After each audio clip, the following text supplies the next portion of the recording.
कलकत्ता में trainee doctor की जिस तरह से रेप के बाद हत्या होती है, तो इस मामले को पूरे देश के लोग जानना चाहते हैं कि आखिरकार ट्रेनी डॉक्टर के साथ हुआ क्या था। मामला हाई कोर्ट पहुंचता है और सुप्रीम कोर्ट भी इस मामले को स्वतः ही संज्ञान लेता है। अब पश्चिम बंगाल की जो सरकार होती है, उनसे सवाल जवाब किए जाते हैं। पूछा जाता है कि ये लाश आपको सबसे पहले कब मिली थी। समय बताया जाता है कि 6 बजे मिली थी। उसके बाद पूछा जाता है कि घर वालों को तुमने 3 घंटे तक इंतजार क्यों कराया। साथ ही पूछा जाता है कि पोस्टमार्टम रिपोर्ट कब हुई थी। पोस्टमार्टम के बाद उन्होंने पूछा कि तुमने जो लड़की है उसकी लाश को घर वालों को कब सुपुर्द किया था, कब सौंपा था। बताते हैं कि रात के 8:30 बजे के आसपास सौंपा था। उसके बाद पूछा जाता है कि एफआईआर दर्ज कब हुई थी, तो बताते हैं कि 11:45 पर उसी रात।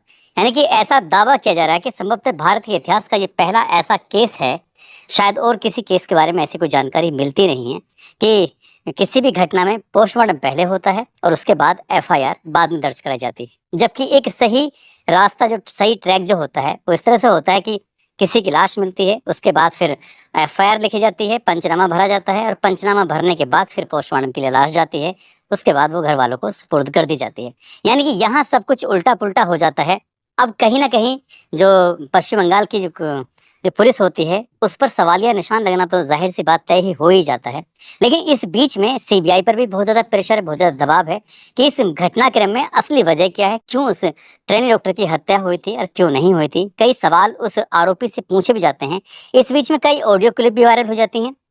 किसी ऑडियो क्लिप के वायरल होने के बाद उसका ट्रांसलेशन करने के बाद बताया जाता है कि उस जगह 5 डॉक्टर होते हैं, कोई बताता है 7 डॉक्टर होते हैं, तो कभी 12 डॉक्टरों का ज़िक्र आता है। अलग-अलग ऑडियो क्लिप, शायद कहीं ऐसा तो नहीं है इस मामले को गुमराह करने की, इस मामले को दूसरे ट्रैक पर ले जाने की कोशिश तो नहीं की जा रही है। लेकिन हम एक बार फिर से इस मामले को समझने की कोशिश करते हैं कि आखिरकार जब से इस घटना की शुरुआत हुई थी और आज तक हुआ क्या है और आगे क्या होने की संभावना है, क्योंकि 22 अगस्त 2024 को सीबीआई इस मामले की रिपोर्ट भी सौंपेगी कि उन्होंने अब तक अपनी क्या-क्या इस मामले में कार्रवाई की है।